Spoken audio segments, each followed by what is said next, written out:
All right, we are Facebook Live, guys. We are going to be having Washington Spirit goalkeeper Devon Kerr on any minute right now. This is going to be a great episode, guys. We're going to be talking about the relationship of and the expectations at training and all that of a backup goalkeeper. As you guys know, Devon is backing up Aubrey Bledsoe, who is the now in the U.S. Women's National Team camp coming up later on this month. So this is going to be a great episode, guys. Make sure you're putting your comments in the comment section. Really excited about this episode. I think it's going to be a blast. I think you guys are really going to dig this. So we will see you guys in a second. Devon should be on shortly as we start recording to this computer. Here we go. Recording on the computer. I love it. Fantastic. All right. Beautiful. And here's got that little guy right there. All right. And I will let Devon know that we are good to go. She can join anytime she wants. So I am not going to be sharing this on different groups and stuff because we've been having issues with that lately. So right now, I'm just going to keep this just on the stream right here. And then if you guys want to share it to different pages, feel free to share it to different groups, different pages. Make sure you're leaving your comments in the comment section. Again, we're starting at 2 p.m. Pacific time with Devon Kerr. So this is going to be a fun one, guys. It's going to be a really, really fun one. I'm going to let Devon know. Oh, Saskia's here.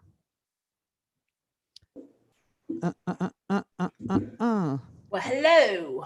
Well, hello. How are you? Are we live? We are. I'm super stoked. You're super stoked? Yeah. I just checked my Twitter.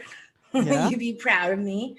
Yeah. And you know the post I put up, Angel City is like the Mount Rushmore of women's sports. Yeah. And Billie Jean King was like she liked it and started following me. No way. That's awesome. I'm like, yeah, you know, it's Billie Jean King, man.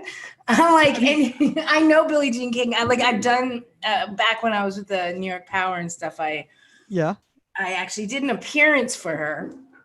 I think it was her a family member's kid's birthday party. So like me, I think it was.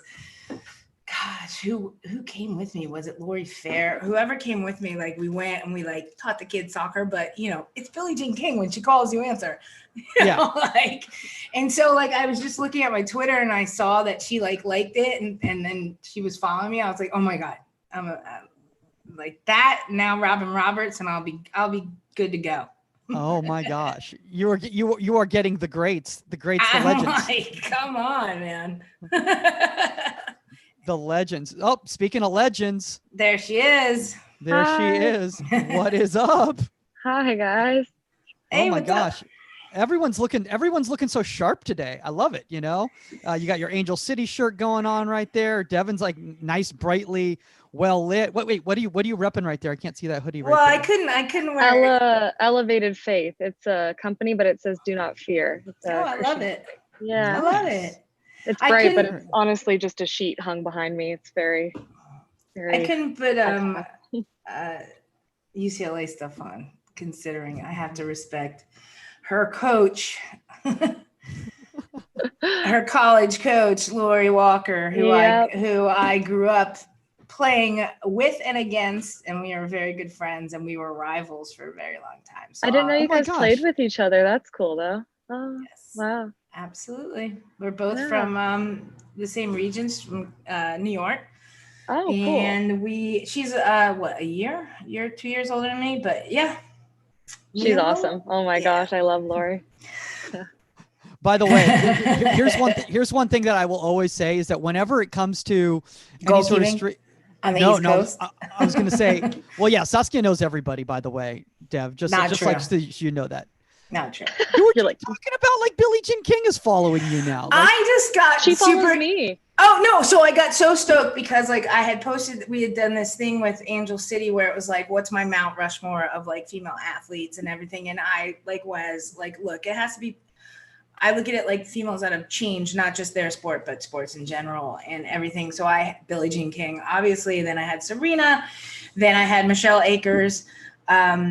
Oh God, I got a lot of flack for that. People are just like, "What about Abby Wambach?" And I'm like, "What about?" Like, if I was gonna name all of them, then I don't know what. And I'm also like, and I'm like, why don't you ask Abby who she looked up to? I'm sure she might have said Michelle. So let's dial it back a second.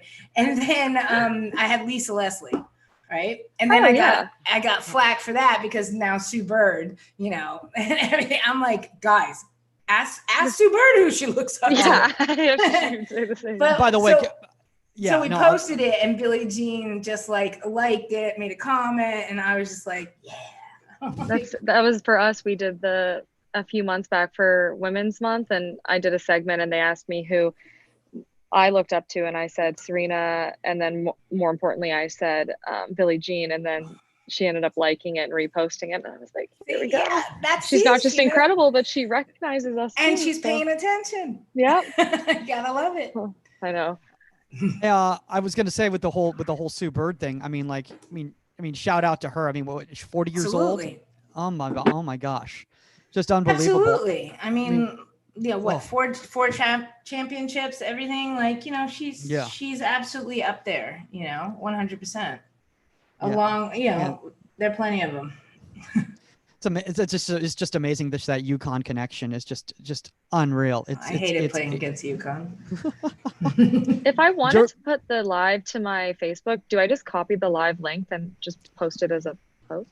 Yeah, or you can just hold on. What I'm going to do. I'm technically challenged. Wow. Let me. Oh, don't even get us started. Get me started. See if I can. Oh, I don't know what's going on. So Facebook's changed everything. I know. There's all these different. Anymore. It's so annoying, and like the new settings, like it's ridiculous. And now there's because of security, they've got a delay before. Yeah, but we're live. But we're live. We are live. So she can just go to the inside the. Yeah, you can just go to the inside the 18 live page. Just share that on your page. Yeah. Awesome. Yeah, you can do that, and you can also share it on your Twitter, and it'll also people can watch it on your Twitter. The only thing we can't do is Instagram because it has to be for whatever reason they want to keep that all mobile. And which is kind of annoying because Zoom, you can't do mobile like that. Very annoying. Yeah. Zoom won't let you live stream from their mobile app, only from the desktop app, which is, really, really annoying. But, there could be worse things going on. Yeah, a little. So back to what I was saying, I want to say this really quick because I didn't get hammered, but people, the whole point was for people to come with their opinions and stuff like that. And they did, and I loved it. And you sit there and you read other names. And I finally just said, look, there's no wrong answer to this question. The bottom line is that you guys can all sit here and list a multitude of female athletes that you feel are just icons and have changed the scope of athletics. It's all the right answer, period. Yeah. Yeah. I feel like it should Although Billie Jean should be on everybody's list. Obviously, that's the gray area, but there's no gray area with that. That's just you have Billie Jean, and then you have 3 others. Yeah.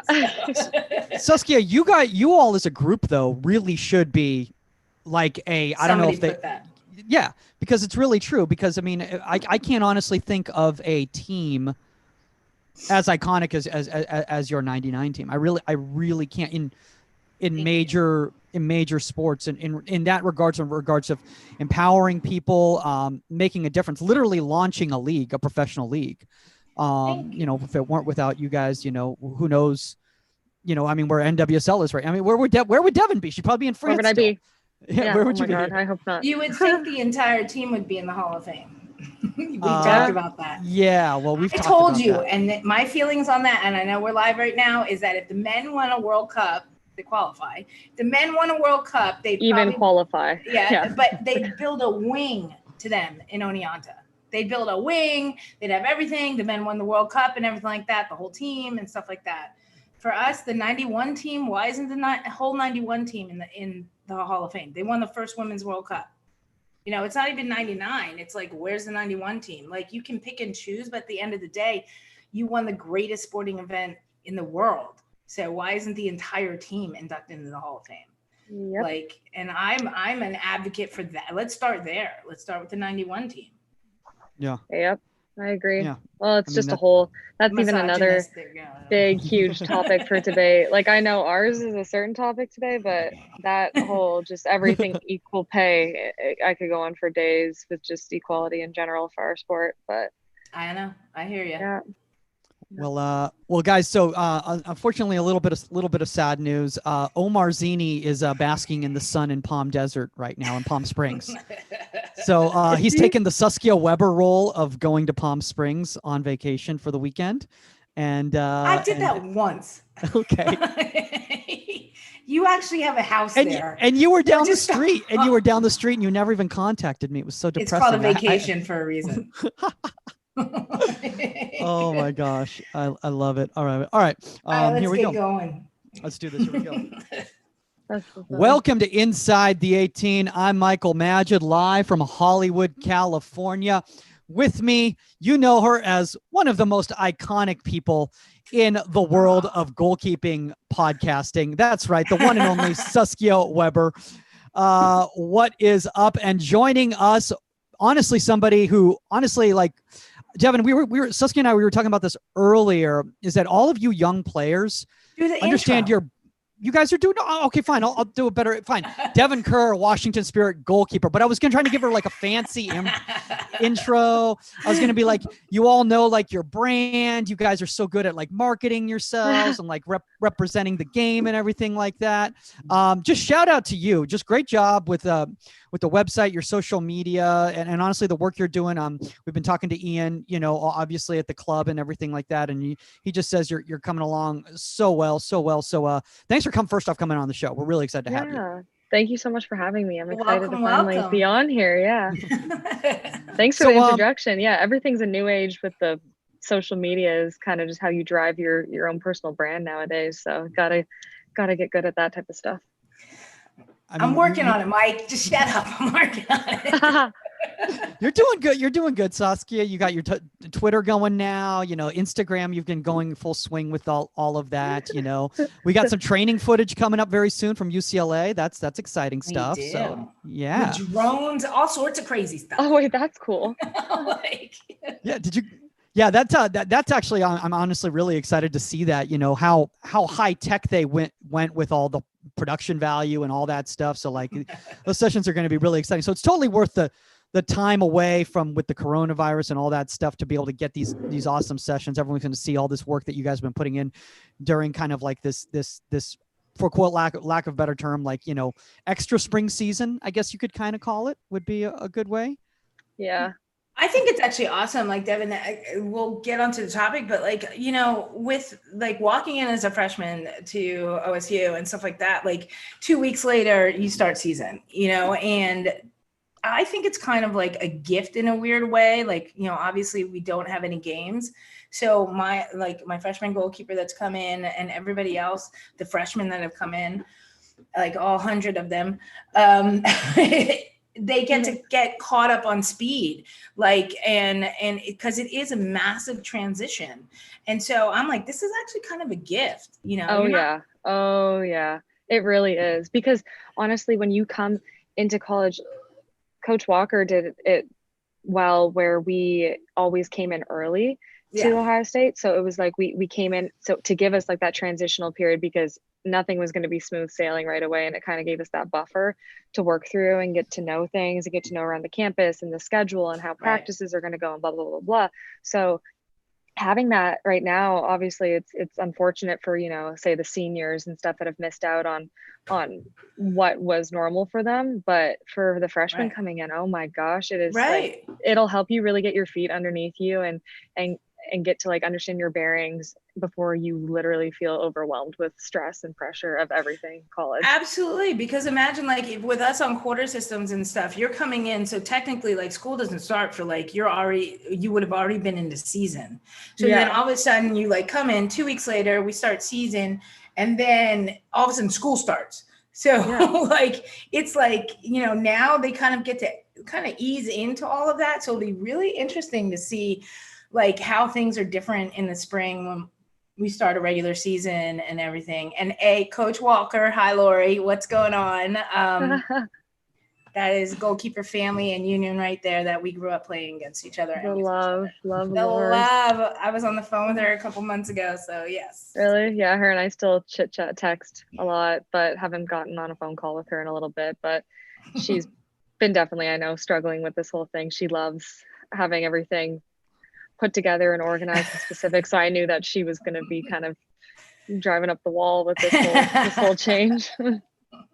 I kind of want to get into that really quickly, Devon, with you before we kind of get into today's topic, for maybe some people who might not be familiar with your journey and everything like that. I think one of the really cool things, and we always stress this on the show, Saskia is a very big proponent of this, is that you took some time, you spent time with Houston Dash, obviously, learning under Jane Campbell, shout out to Jane. Congratulations as well to her and Aubrey both on the women's national team call-ups. Those are huge for both of them. But after that, you went to France and you went out there and you experienced, playing outside of your comfort zone, if for a lack of a better term.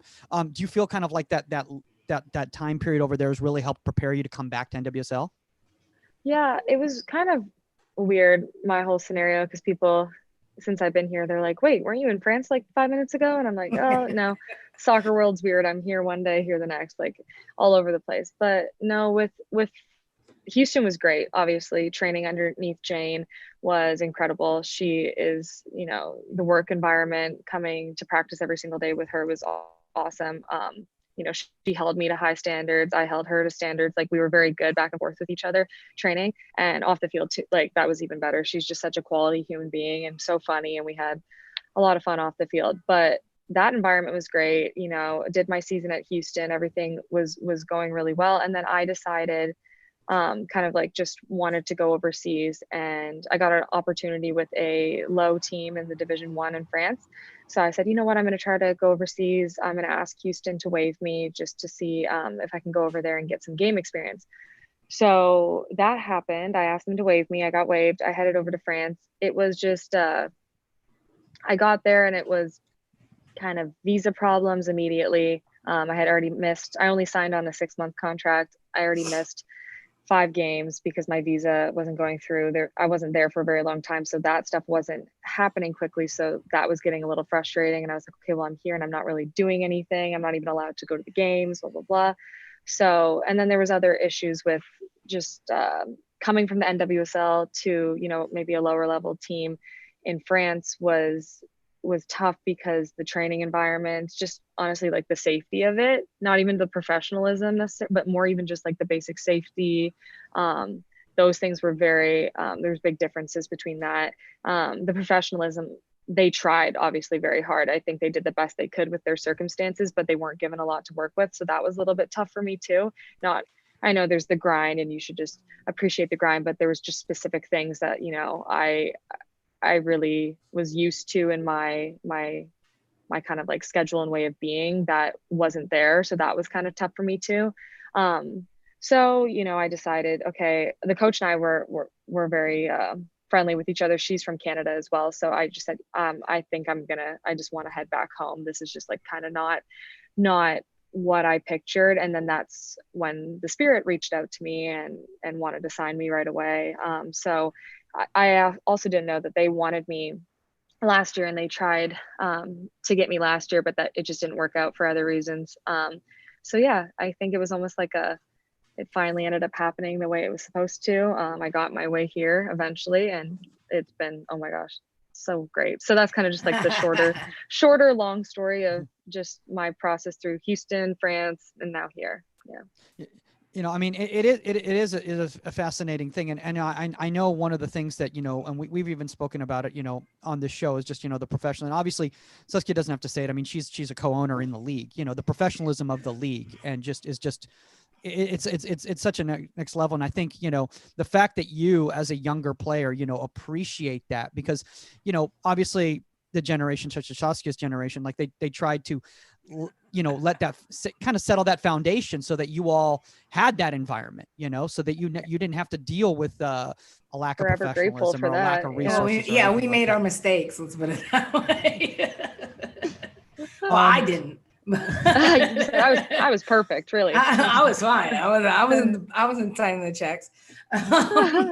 Let's get a little bit into today's topic. Today's topic, and Devon, this is actually something that you suggested, is you want to talk about kind of like the expectations and the training habits of a backup goalkeeper, and and a lot of times the word backup goalkeeper is used in a derogatory way, and I think what a lot of people don't understand is there's different types of environments, different types of backups, and different types of things that you're trying to get out of that situation. So kind of first off, kind of before we get into it, there's a lot of parents that sometimes listen to the show. They might not be familiar with what we mean when we say a 2 or a 3 or anything like that. Why don't you kind of break down what we mean by those types of terminology? Yeah. So like when you hear backup goalkeeper and stuff like that, I know actually I used to even think that when I was younger, like backup, like I don't want to be a backup. Like that's such a dirty word kind of thing. Like I'm the backup goalkeeper, but basically a backup and a number 2 is like you have your first string goalkeeper that is going to get the minutes, is going to be that goalkeeper that you are relying on in games, and your backup is literally the exact same thing, just minus the minutes of a game. That's like kind of how the best I could explain it. They're training the exact same. They're doing everything the first string goalkeeper is doing. They are analyzing film, even though they're not in any of the film. They are analyzing set plays, set pieces, what their players should be doing and when. Literally every single thing that the first string goalkeeper is expected to do and execute on game day and during games and practice, your number 2 and even your number 3 are supposed to be mirroring and doing and executing and making sure that they have it ingrained in their memory, because worst case scenario, that number 1 goalkeeper gets hurt, gets a red card, maybe is in a slump and needs a break for a minute from the game so she can get back out of it and come back in fresh. Like it is your job now to go in and execute everything properly, and obviously with your own flair and style to it. You're not expected to be a carbon copy of your number 1, but you're supposed to bring the same level of professionalism and everything to the game that you're expected to do. So that's how I best would say it. And backup number 2, you're not going to be on the pitch, but you're required and obviously expected to be able to execute everything that the first string goalkeeper is doing. I think you just put that so eloquently right there, and also in regards to, like, we talk about this all the time in regards to the depth of the league, the difference between the 1, 2 and the 3, and heck, even a 4 training keeper, is sometimes so minuscule. And Saskia, obviously you're familiar with this. I was waiting for this. When you were I was like, how is he gonna bring this up? Yes, the queen backup goalkeeper for 10 years behind Bry. Yes, I know. Goalkeepers, it's the position, man. It is the position. Look, I love everything you just said, and that's the truth. And I'll add one more thing to it, that your job is also to challenge that number 1 to constantly remain number 1. Yeah. And that person challenges you as well. And so in some areas, and to be honest, at certain levels in most coaches' minds, there's really no difference between 1 and 2, and it is the minutes, and it is the experience, and it is the games. And that's kind of like, it's kind of a catch-22 in a sense, because it's like, okay, well, she's going to play because she's played, but you're like, and then how does it work for? Yeah, how does it work for you? Mm-hmm. Yeah, I mean, I've been rostered for over 200 and something games. It's just that one opportunity, rostered, but not rostered.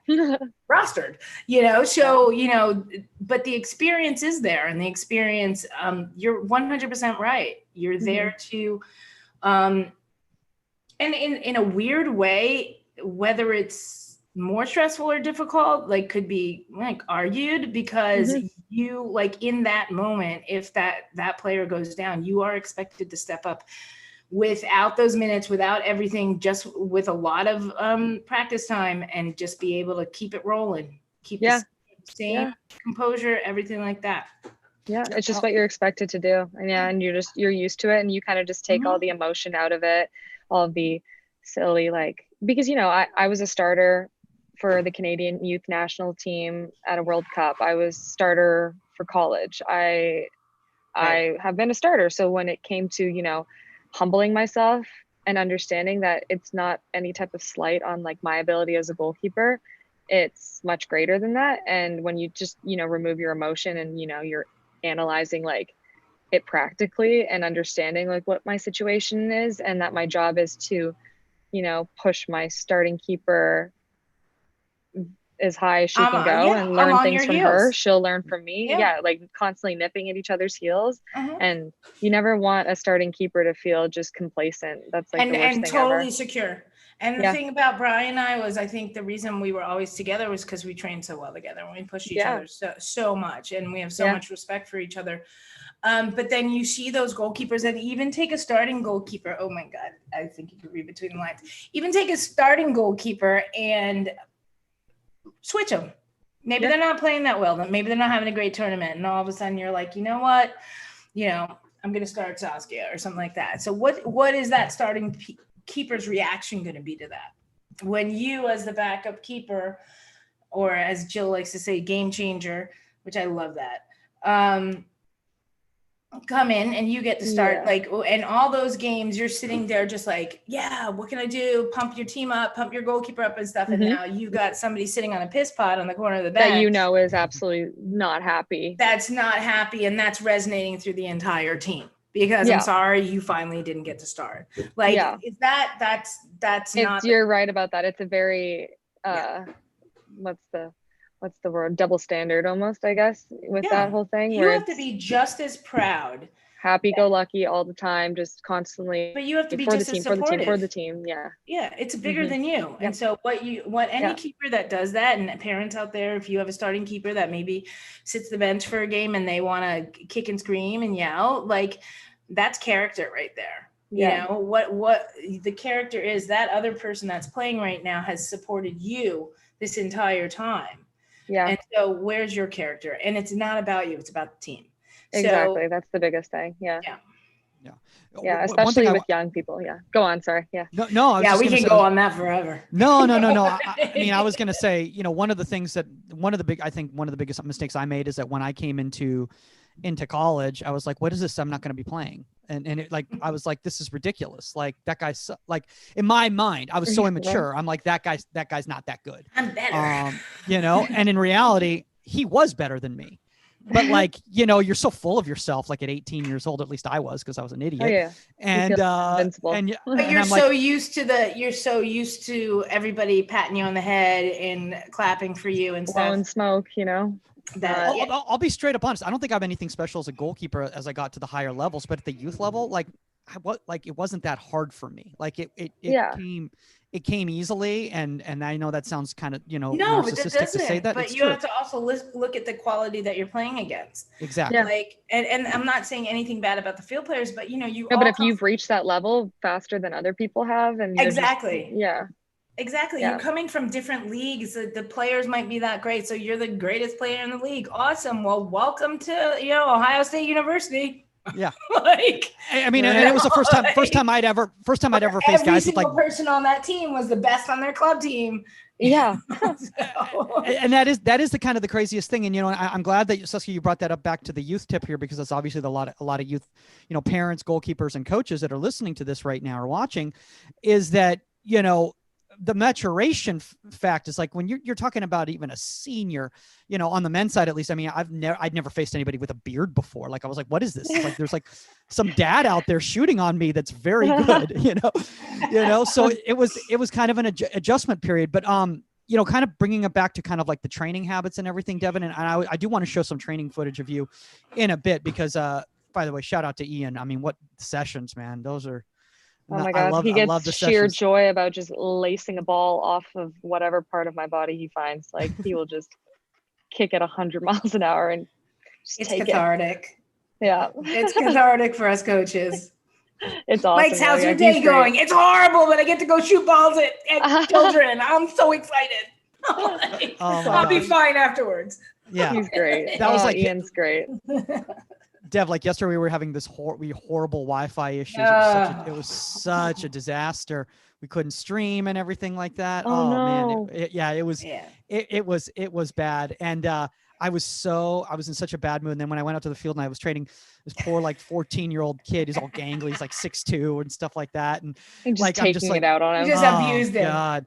Well, because the thing is like, and he's also like tall already and he looks older and Whatever. stuff. So I was, like, you were just getting it out. I was just getting it out. Nothing to do with him. Let's see this footage. I was getting it out. All right. Oh, should we show some of the screening? Yeah. All right. Sure. All right. Let's pull some of this stuff out here. Let me find. I will say I've had people like that don't get it, and so Devon, I have a lot of respect, obviously, from the Queen #2 in history. I've had field players that have come up to me and like. One time, one of them was getting cut from pro team and came up to me after the cuts were made and got in my face and was just like, whatever, like, I will never do what you're doing. I have no respect for you. You've spent your entire life as #2, blah, blah, blah.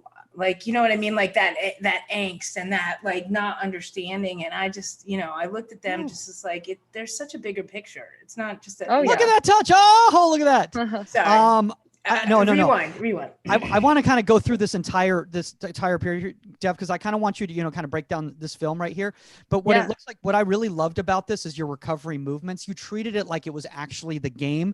And as Saskia was talking about, like when you're a backup goalkeeper, every rep at training is the game to you.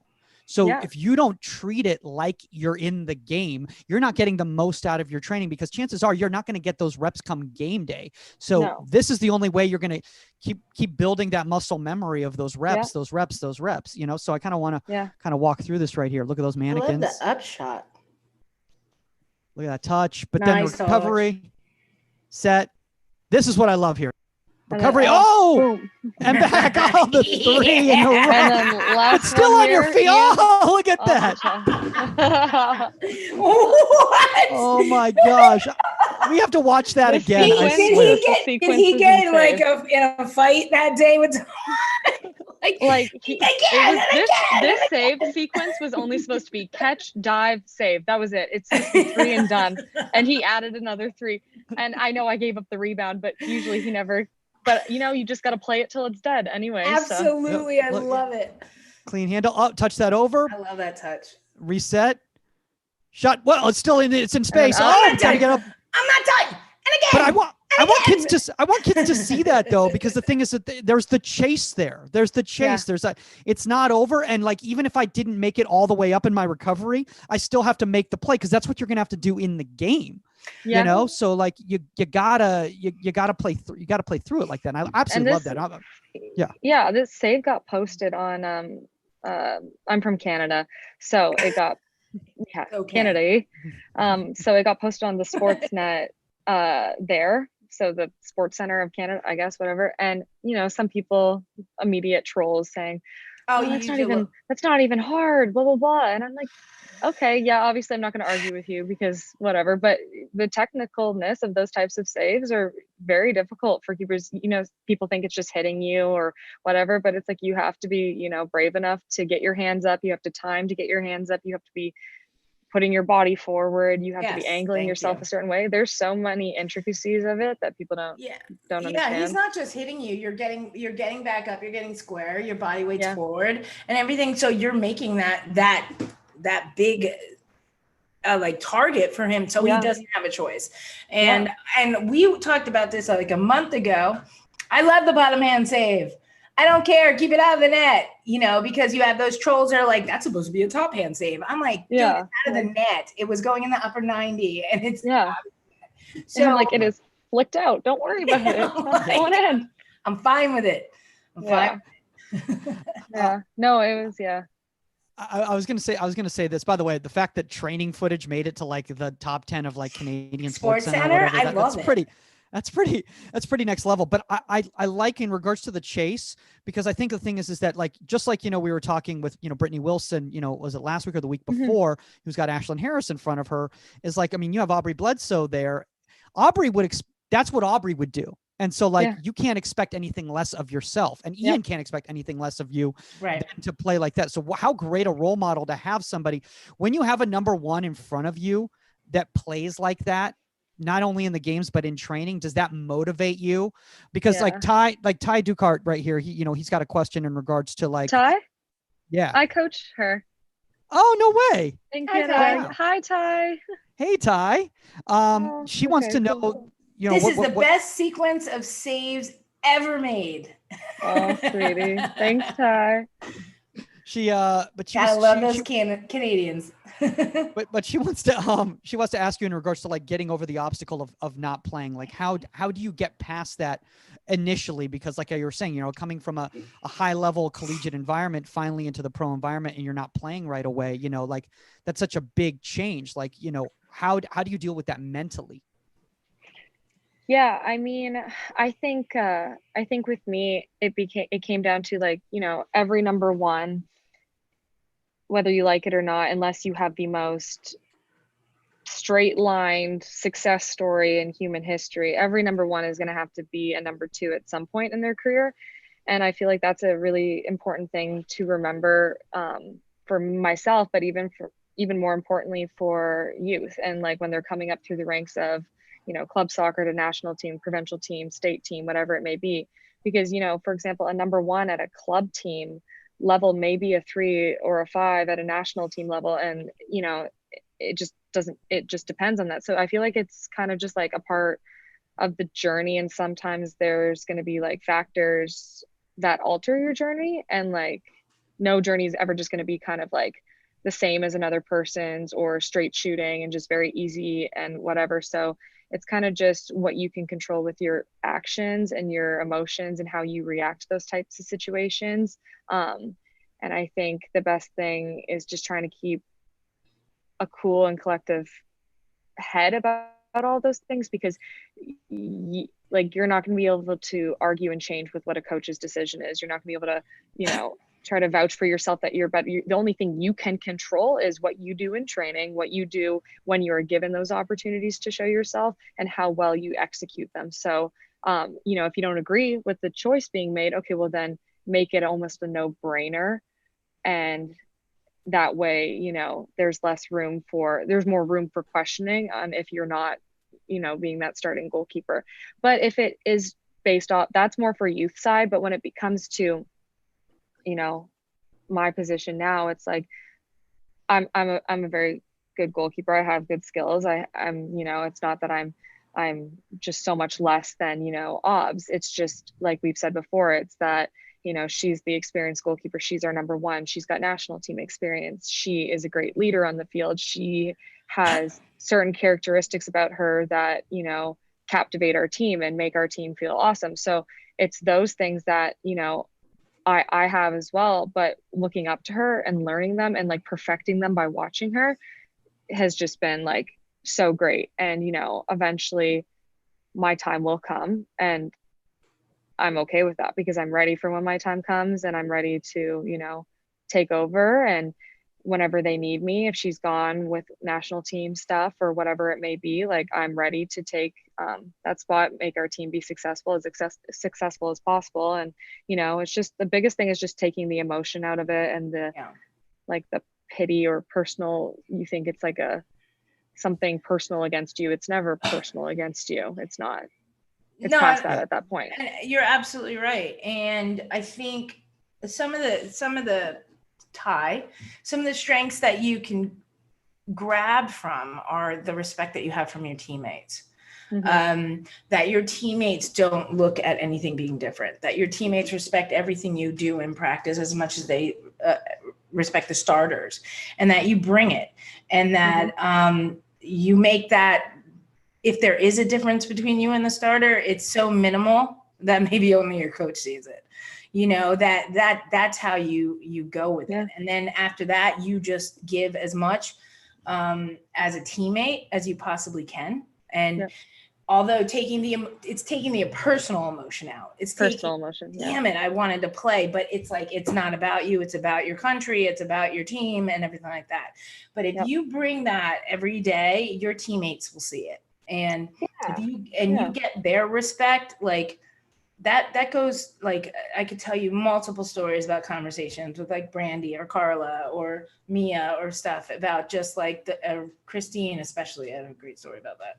Yeah. But just the respect of what I brought, even though I was number 2, like, you know, and that meant the world to me, because that was. And no, it's so true. And just like, you know, good, regardless of if something positive happens to you, like you end up getting to start or whatever it may be, it's like if you're busting your butt every day in training, giving your all, helping your teammates, being a good teammate, being a competitive teammate, you know, bringing that grit and that energy and that fire to training, like you're not getting that result of being a starting goalkeeper, you're still strengthening your squad as a whole because of that energy you're bringing. You're making your team better. You're going to help your team succeed more. Even though you're not on the field, the work you've done not on the game field is so comparable to that of a starting goalkeeper, because you're doing everything behind the scenes that's preparing your team, your goalkeeper, everybody to have that, you know, that result. So it's very important, the role of a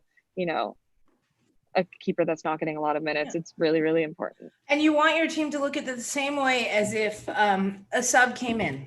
So Shannon McMillan comes in, you know, you don't, you know, she was such a hardcore player and so intense. Like, she comes in second half against Germany. Like, nobody went, oh, damn, so-and-so's going out. It's sweet. Like, Shannon's coming in. Like, so you know, and granted, first touch on the ball was joy, head, goal. And so, but the point is that what you do in practice and the person you are, to Ty and to anybody else that looking, like, you don't want to create a rift where like your team feels that the level dropped because you're playing the game. You want to make sure that you are just, that it's there. You know what I mean? So that if you're starting, all right, Saska's starting or Bry's starting or whatever, you know?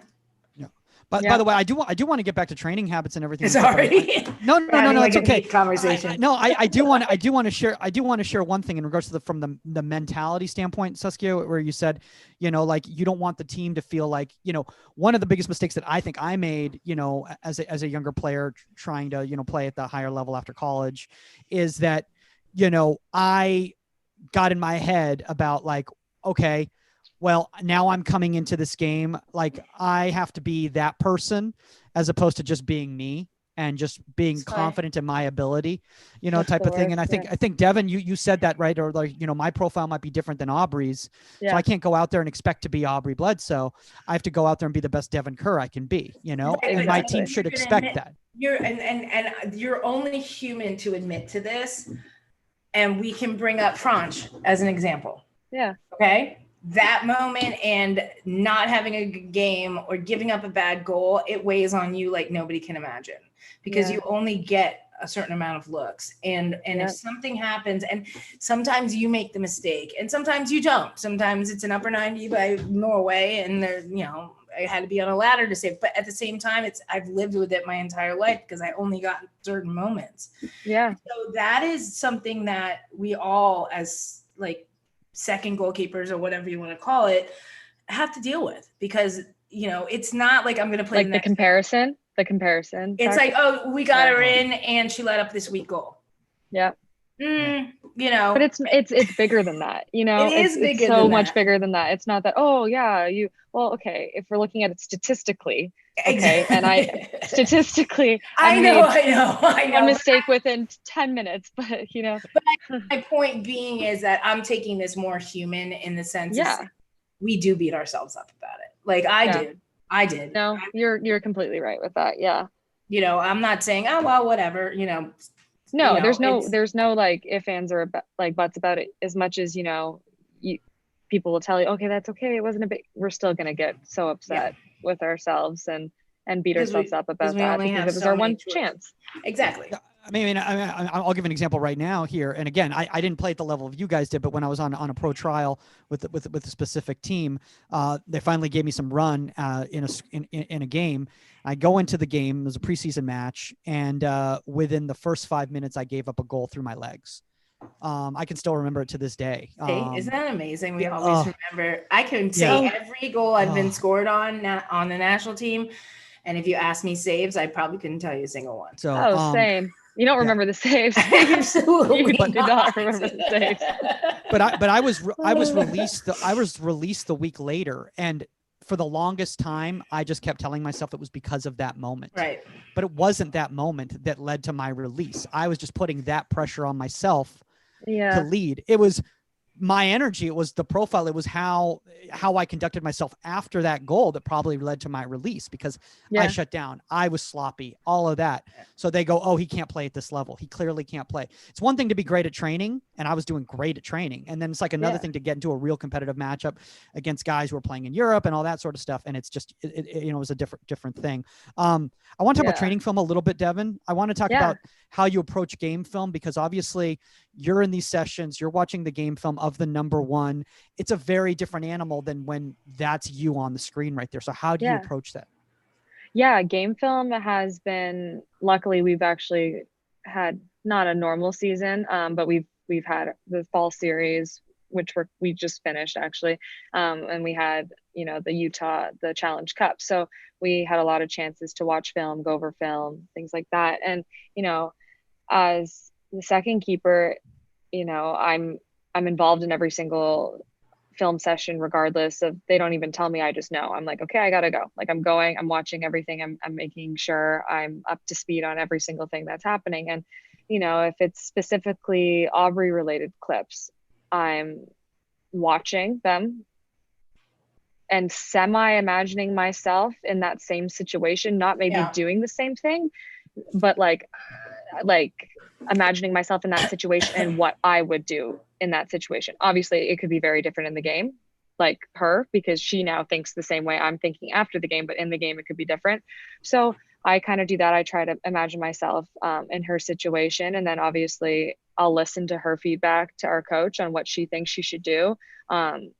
I'll sometimes have different opinions. So that's also great, because I have different opinions, and I sometimes can give her a little bit of like my 2 cents of how I feel about things. And she asks for it a lot. She'll, even in training, she'll be like, was I too far in my post here? Was I here on this shot here? Was I set too far? Like, were my feet still moving? Blah, blah, blah. And she asks for that advice, because, you think it's Aubrey Bledsoe. Like, she's, this great goalkeeper, but it's like, she still asks us for help. She asks us for visual criticisms, things like that. Like, we're still very helpful with each other in those things. So film's a great opportunity to work on that together, and for me to stay very, very up to speed on specifics in the game that she's faced with, that I need to know exactly how to handle them if it comes to my time to play in goal.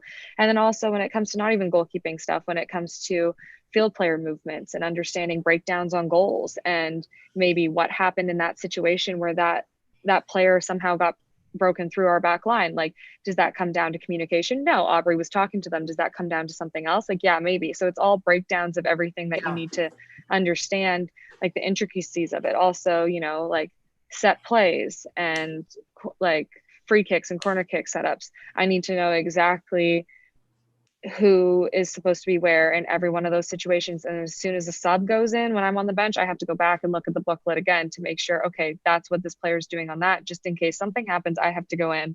I'm not looking like a deer in headlights, wondering where someone's going to go, and then they score on me because of it. So I think the biggest thing with all that is just like, being prepared. As like, I treat it as being as prepared as possible. And some people can say, yeah, it's tough for second strings because they go to film and it's so boring. Like, what does it have to do with you? It doesn't have anything to do with you. And it's like, okay, everything. You could think it has everything to do with you. You could think of it that way if you want, but then you're probably not in the right level of play if that's the way you're going to think about it. Mindset. You need to be thinking of it of, what if I'm in that situation, or putting yourself in that situation. It's equally, if not more important for a second string than a first string, because the first string, she's been doing it this whole time. She knows, blah, blah, blah. It's the second goalkeeper that's going to go in that if they don't know it, they're going to mess things up pretty badly, and it could lead to a goal. So, you just always have to be clicked in and turned on for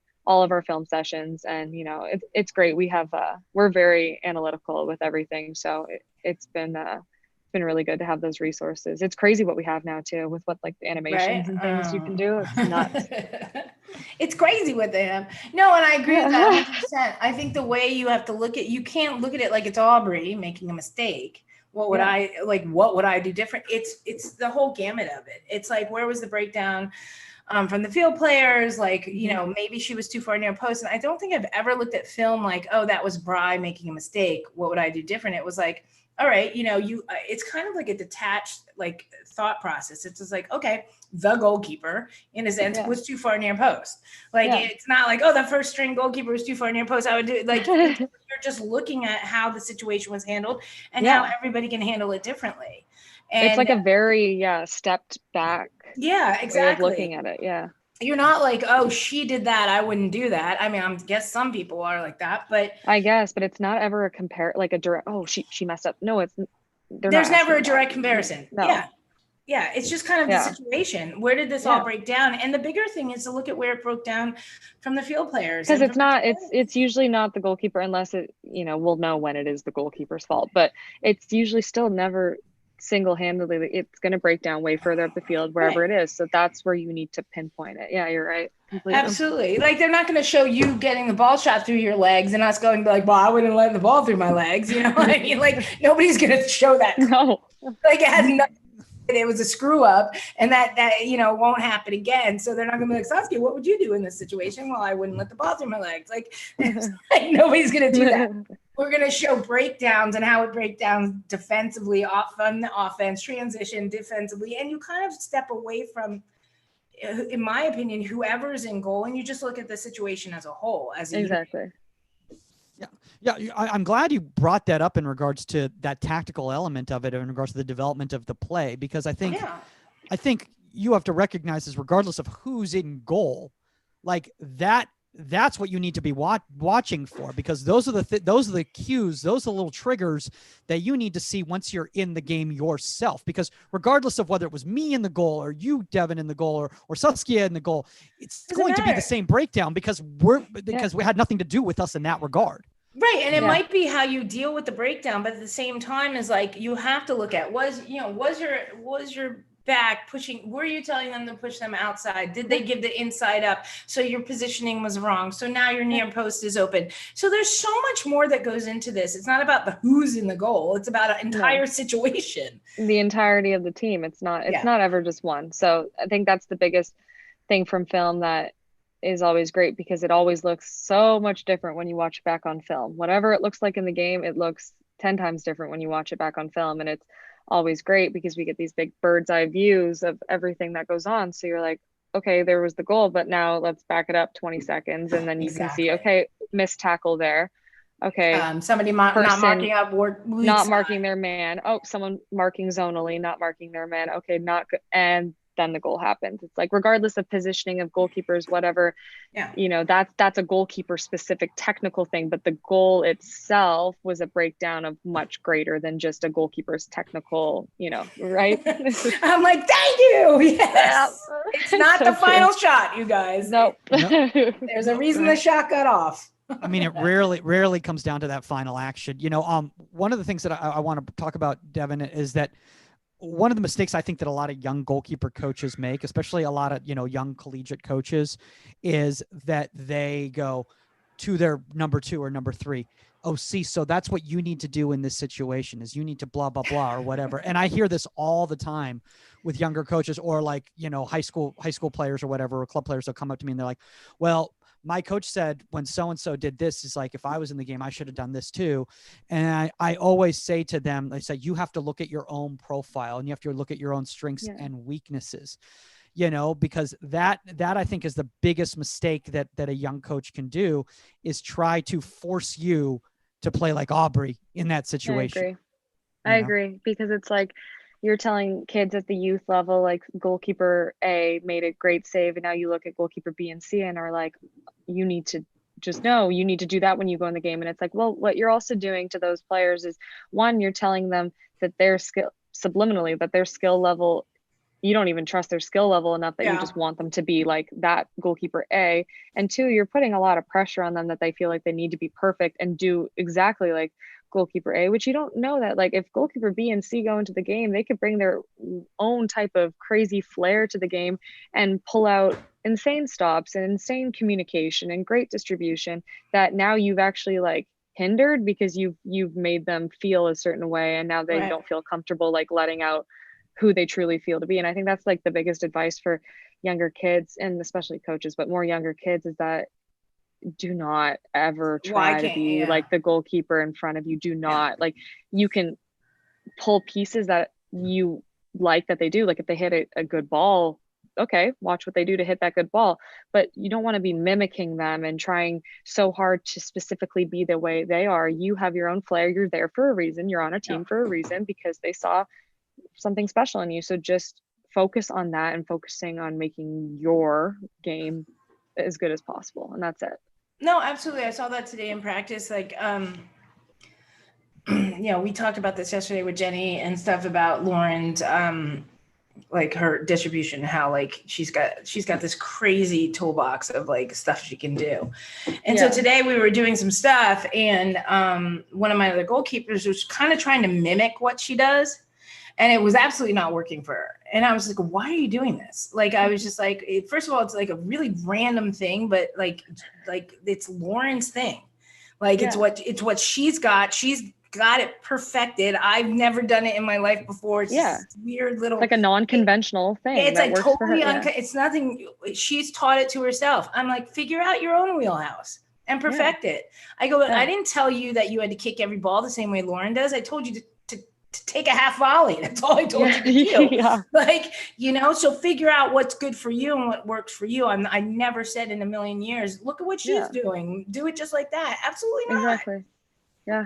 And that must have been some type of other coaching that in the years past before you that have been like, I have to do putting, what, I'm like that way. Not. And no, it's not like that anymore. You feel free to be as creative as you want. Figure out, as long as it's working, then great.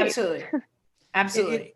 It's one of the biggest mistakes, and not even just talking about just a backup role, but like when I was a younger coach starting out and everything like that, is like I would hop in the net to shadow and show the kids, how I want them to play. And meanwhile, that dude's 6'4" and I'm, 5'9". So that's not going to work because they're built completely differently than me. They move differently than me, and I was I was getting frustrated because I'm like, why don't they do what I'm doing and everything like that? I think, you really need to really understand that you need to find what's going to be successful for somebody else and let them, I love what you're saying about the exploration, and let them find out what works for them. And in regards to a number two, like, I just don't think you're ever going to have a successful number two if you're trying to find somebody who plays exactly like your number one. You're never going to find that. No, I look so much different than what I used to look like when I was younger. Like in college, I was a good goalkeeper in college. I had certain accolades. Like I looked like this, but I'm so much more polished now. And there's so many things about me where I thought I was so good in college, and maybe in college I was, but now I'm like, oh my gosh, like there's some things that I'm like, why did I do that? Why did I do things that way? And it's like, that's all part of the learning process. You can't be hard on yourself, but there's like certain technical things, there's certain shape things. Footwork is a huge thing. Like, why did I dive all the time in college and hurt my body for no reason? Oh, because I didn't want to move my feet. And now my hips are going to need replaced in 5 years. So here we go. Don't even get me started. But it's all I love that. I was playing pro for New York, and we had this young, I'm not going to call names out. We had this young goalkeeper that came in, and like, she was number 2, and she just wanted to prove herself. And, I'm like freaking 32 years old or something. And so she's like, coach, it's like, free play, whatever at the end. Can we do some power diving? And I'm just like, I'm going in the training room to ice realistically down. Have fun with your power. I'm like, have fun with your power diving. I'm like, I don't have power diving. I'm like, you'll learn eventually that how often that happens in a game. So I'm not gonna, like, at 32 years old, I'm not gonna go out there and power dive over a bunch of like hurdles and to prove that I can fly to the upper 90, to appease a 22-year-old that's trying to prove and her hyperactive mentality. I'm like, it's called footwork, and I could probably take a couple steps and just catch that ball. So if it's being served out of somebody's hand, which usually it is for power diving, because you know, or whatever it may be, you're going to move your feet. You're going to move your feet. It's fine. Yeah. That's so true though. Yeah, it is. And I was just like, I'm not doing that anymore. Sorry. I don't have to do that anymore. I've already sowed my oats. Sorry. Yeah. I've proved it. It's fine. I can dive. We can do it. I can dive when I need to. It's so funny. Maybe it's a Jersey thing, because I was on a conference call years back at a license course with Tim Howard, and they were asking, they're like, well, how often are you working on extension diving during your training sessions? He's like, I don't do it. He's like, I'm not doing that. He's like, I'm not doing that. It's like a younger guy wants to do that. Like that's up to them. But like the goalkeeper coach knows what I need. And if I need to pull that out, I've done enough of that in my career that I know how to do it.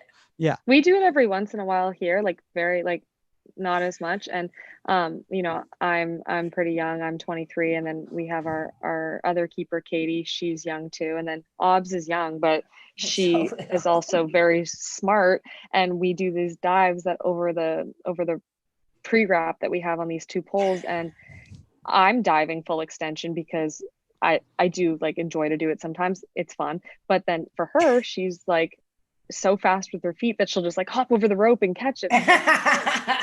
Like genius you are. And in a couple of years, when you're like 28, you'll be like jumping over that rope with your footwork too. And I'm like, because I'm gonna go pick up my hip on the side of the field over there real quick. Exactly. Yeah. That's why I never get mad at the kids when they figure that out. Like the kids with the quick feet, and like you're they just shuffle across and you hand. Absolutely. Yeah, you shuffle across and you caught the ball. They're like, Coach, am I supposed to? I'm like, you could get there. I'm like, it doesn't matter how you do it. Is the ball in the goal? No. You can stay on the feet. It's like, no, I know, but you said you want us to hit the ground right now. I'm like, yeah, but in the game, you know, based on the flight of that ball, like you would have stayed on your feet on that one. He's like, deal with what's in front of you. Yeah. Right. My favorite question with little kids when you're coaching them, are we diving for this drill? Are we going to be diving? I'm like, you do whatever you want to do to make sure the ball doesn't go in the back of the net. That's what you got to do. I love with the girls right now at UCLA, like Kelly will like dive, and it's like, and now they have this saying, I think it came from Jenny, actually, I should have brought it up yesterday, but it's like, you know, the only person that thought that was nice was your mom, you know, like your parents in the stand. And so it's like they'll do some amazing dive, and I'll just be like this. And I'll be standing there, and like Sam and Amanda, and they'll be like, you know, those guys will be like, great save. And they'll turn to me, I'll be like, goalkeepers always are like, and then Kelly will be like, I could have just taken a step to my left and got the ball. That's so funny. It's so true.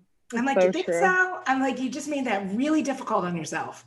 Or field players like, did you see how good that was? And all the keepers look at each other and we're like, where's the cameras? They were putting it on Sports Illustrated. That's what that was for. There's nothing worse than like when some dude shows up on trial, and like he's just like really explosive and he's really athletic and he's like doing all these crazy things and everything like that. And the field player's like, dude, we need to get that guy on the team. Like, he's awesome. I'm like, that guy's trash. Like, that guy just gave up 10 corner kicks. Yeah. His first touch. We don't know. I'm like, everything was a rebound. He flew for it. I'm like, it was in his bubble. He jumped up, dove, and landed. Yeah. Step to the right. And caught the ball. I'm like, oh my gosh, like there's some guys that I trained with that, like if there was Instagram back then and like YouTube and everything like that, they would be that influencer guy who'd be flying around and stuff like that, because they had at the camera at the same time. Yeah, they had that on point. Funny. You guys brought up a really good point though, that I want to bring with both of you guys, and that is that comes with age though. I know you're 23, but that comes with wisdom and age. You're like, I'm gonna save my hip. Yeah. And I don't know about you guys, Devon, but like I think the biggest mistake I made, you know, as a backup and everything like that, is I would try way too hard and overdo it at training. And it's like, dude, like no matter how hard I try, that doesn't change how, like, because I did 2 extra sprints, like that doesn't mean that I'm starting the next game. Like make sure that what you're doing is practical, logical, and that you're getting the most out of your session. Like, don't try to every single rep, look over your shoulder and see like, what is the coaching staff thinking? Cause like, I think that's the biggest mistake that a number 2 can make. Yeah. I used to be guilty of it, and I caught it pretty well. And even there were some training sessions with the Spirit where I was doing really great the whole week. And then there was one session where I was like, you know what?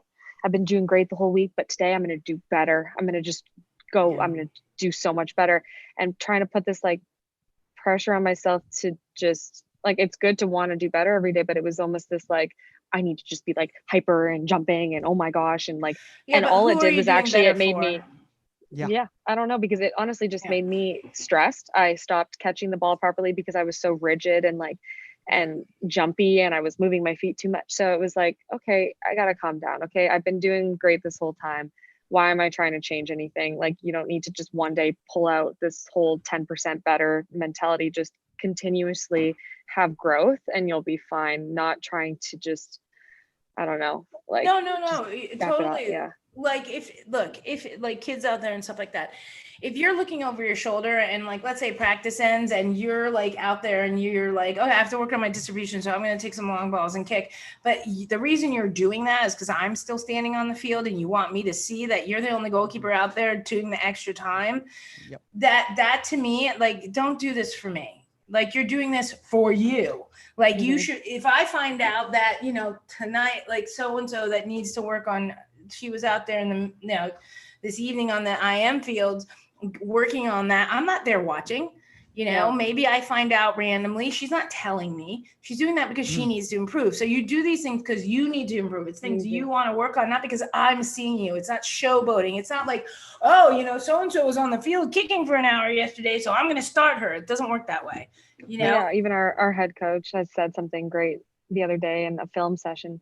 He was like, Richie was like, to one of our players, how many head coaches have you played for in your career or your lifetime? And she was like, club, college, she's like 5 or 6. Yeah. And then he asked somebody else and they said, 5. And he goes, wrong, none. You played for none. And we were all like, whoa, mind blown. Like, wow. And he's like, you don't play for the coach. You don't play for me. You play for yourself. Like, you're not playing for me. Yeah, you're playing on this team, but you're playing for yourself. It's not about me. It's not about anything.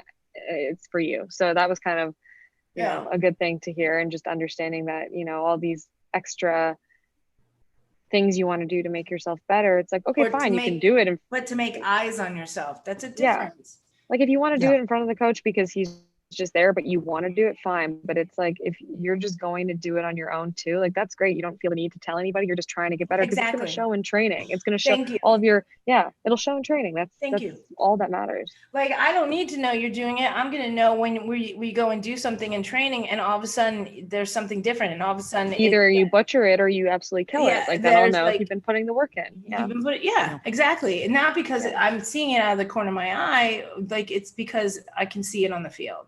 And exactly. 100%. It's free. Yeah, you can hit like 20 good long balls with no pressure on you at the end of training into a goal. Like, who cares? It's like, okay, do you have pressure on you now? Are you going to be able to accurately execute that? No. Yeah. Okay, then you still have some work to do, and it doesn't need to be in front of me hoping that it's gonna help you. Yeah. Exactly. By the way, I want to bring up one of the things to all the young goalkeepers listening to this right now, is that coaches can tell your intentions when you approach them.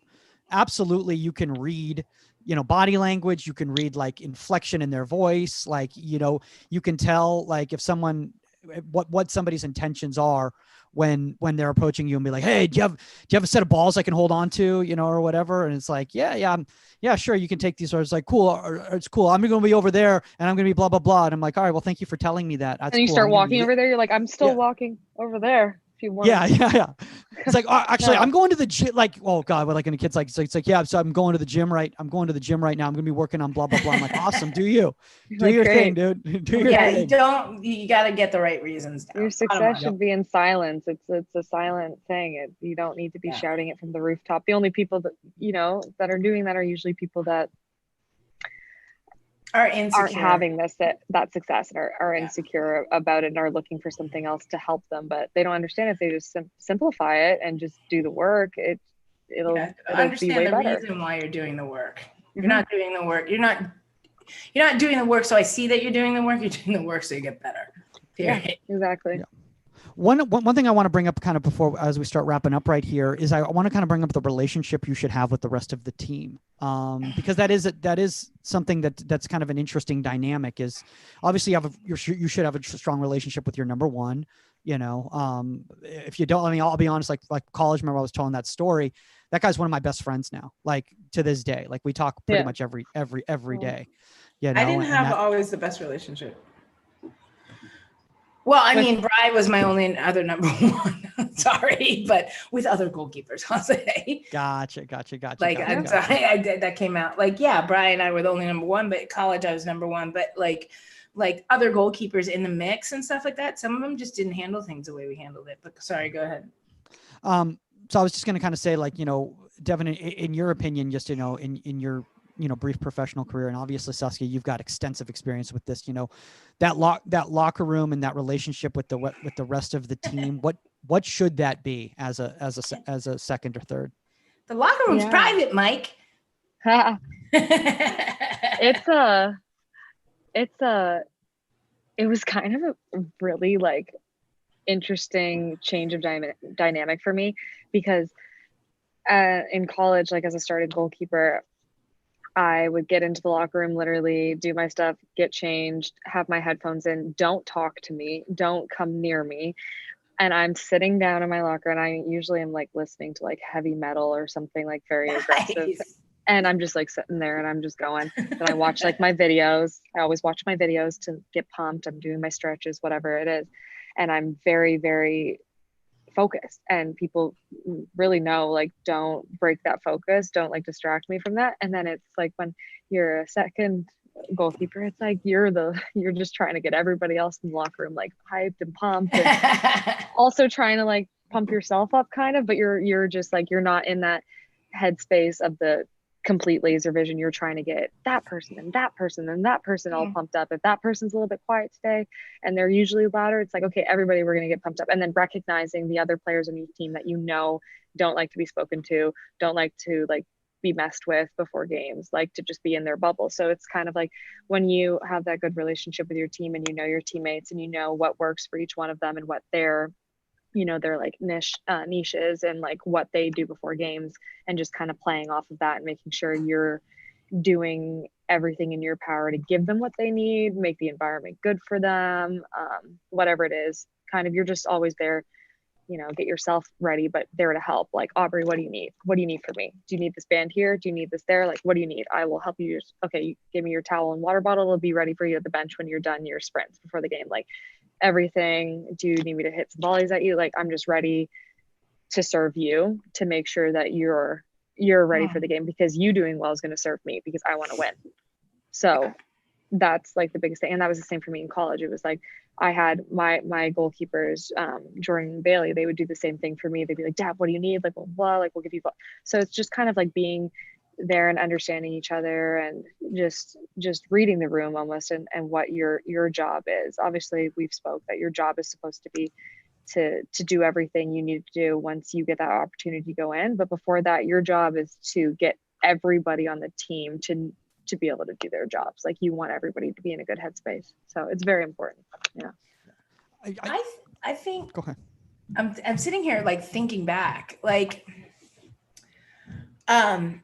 obviously I was very social and vocal. We're goalkeepers. We're goalkeepers. We're the weird ones. I know. I was going to say, I said the best thing you can do to raise team spirit is just, dye your hair. That's I know it's hacky. It's hacky. Everyone brings it up.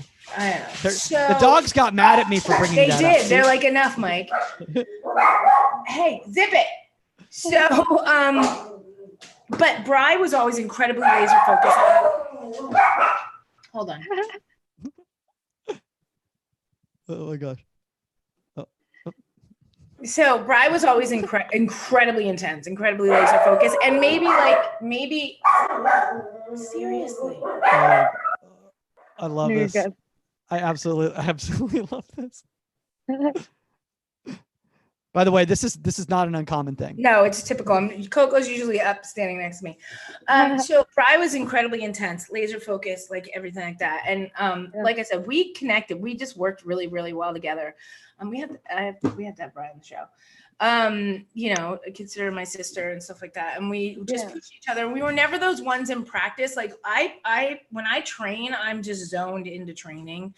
And I'm like, neither one of us were like, oh, you know, great way to pick up the volley. Like, you know, good like, catch. Great catch. Yeah, we weren't like cheerleaders, but you know, if you're pulling one out of the upper 90 or something great, you're going to acknowledge it. I'll like give a fifth button, nice way to kick ass, you know? And so we always had that same intensity level, which is why we worked so well together. In the locker room, I might be wrong. I probably remember things differently. Again, Bri, incredibly laser focused, but I know there are multiple photos of me and stuff, but I was the same way. And so like my mentality, cause in college, like I was the same way, headphones on, I had my regiment and stuff like that. And with the national team, like I kind of had my regiment too. And like, I still was kind of like, I don't know if I have to go in this game in the first minute, like, you know? And so like my mentality was like that. Well, now that being said, we could probably talk to multiple people that will disagree with that. And the reason I'm laughing is because like we used to dance in the locker room and all this stuff. And I'm like, I don't recall dancing because I'm not a very good dancer, but like, I just know that I was I felt that I was focused. Maybe I wasn't, maybe it's just in my mind. But I think that your relationship with your team and stuff, it's individual. I'm not trying to be Bri. I'm just Saskia. And so like my relationship with Tish and everybody like that was totally different than her relationship was, whether that's on the field or off the field. But everybody knew that when we walked over those lines, we had the same mentality and we were both like, totally you're going to get the same thing. Yeah. No, that's so true. And it's like, every single goalkeeper, our relationships with every field player is different. Like you might get more of a serious version of somebody else based on whatever. Everything's just very different. And, you know, being in the locker room, you know, I get focused on the bus ride before, but then it's like, okay, when I'm in the locker room, I'm still focusing, but I'm just trying to get whatever, just get hyped or whatever it is. But same as you said, is like once I get over the line and I'm going to be ready and have that mentality just in case that I am called upon. And like, that's all people really need to know, is that's at the end of the day, that's what you'll get from me. And that's all that really matters. So, and everybody does it differently. Period. Yeah. And I want to bring up something for a lot of young keepers to hear out there, is that when, you know, if you're not starting, that game day isn't for you. Like a lot of times I think one of the biggest problems that and I made this mistake is that I thought it was my personal World Cup. I'm like, oh, well, I'm like, all right, he's gonna go start taking some goal kicks, and they want me in goal. Oh well, this is my time to shine in front of, like, you know, You're like, this is it. He's not actually gonna start. Let me show 90,000 people at the Rose Bowl that I should be starting instead. But that was the thing. It's like as people are getting their as people are getting their hot dogs and they're sitting down, I'm acting like they actually care about what's going on in this shooting drill. Like that's the most ridiculous thing. But like, that's where my mind was. I'm like, well, I'm like, oh, so-and-so, you're a U23 national team player. Like, I'm going to show that I can stop that guy, you know? And so like, I'm like making the save or whatever. Like, whoa, look at that Mike guy. He should be starting. Yeah. Meanwhile, my parents aren't even watching. Like they're like having a beer at the exactly.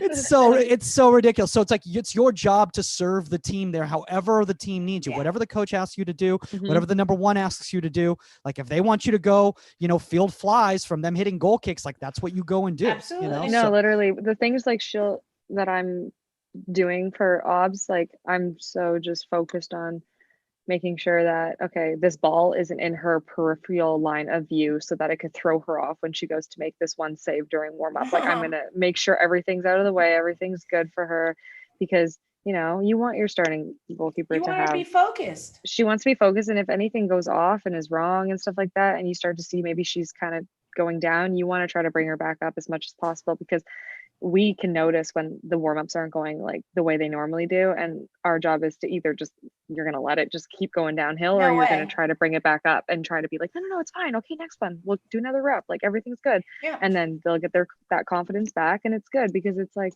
they can't just do it all on their own. Like it's not just single thing. There's a team behind you trying to make sure that you're good. So I think that's really important. I think you're so spot on. Yeah. You got this, kid. I say that lovingly. Yeah. No, I love it. I love it.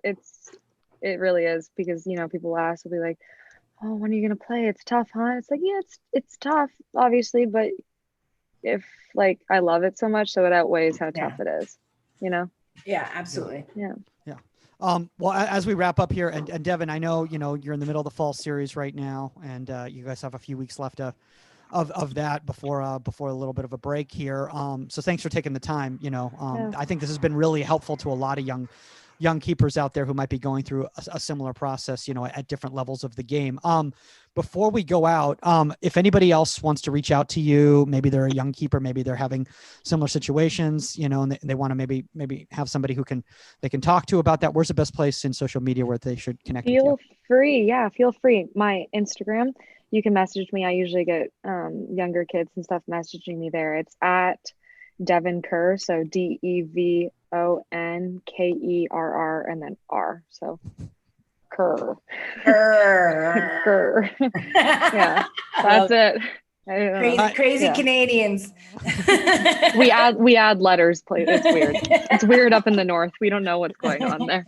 You guys apparently have it better. It's pretty put together, actually. Yeah.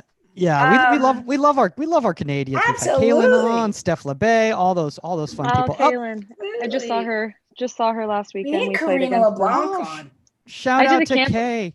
We need Karina LeBlanc on. We need to get her on with her new baby and everything.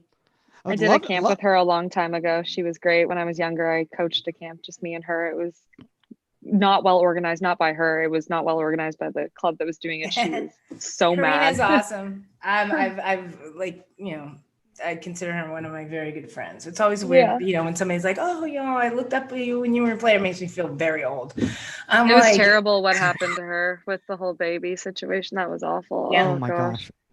But she's doing great. She's doing great now. That's awesome. So, okay. So we're giving shout outs to Canadians. We're giving shout outs to Canadians. I can even sing the Canadian national anthem. So hold on. Can I share this picture that just came up right now? So many times. I'm like, oh, Canada. Okay. Look at this picture that was just sent to us by Ian McCalden. Oh my gosh. Ian sent it. Oh, he's so cute. Love it. I love that man. Love it. I hope he saw the video of the shot. Yeah. Sam. Oh my gosh. All right, guys. Well, you can reach out to Saskia Weber. Even guys, Billie Jean King is following her, so you should follow her too, right? Okay. At Saskia_Weber on Twitter and Instagram. Remember, contact at Inside the 18. That's the number 18media.com. If you have a guest suggestion or a topic suggestion, at Goalkeeper Podcast on all social media platforms. That's all the time on Inside the 18.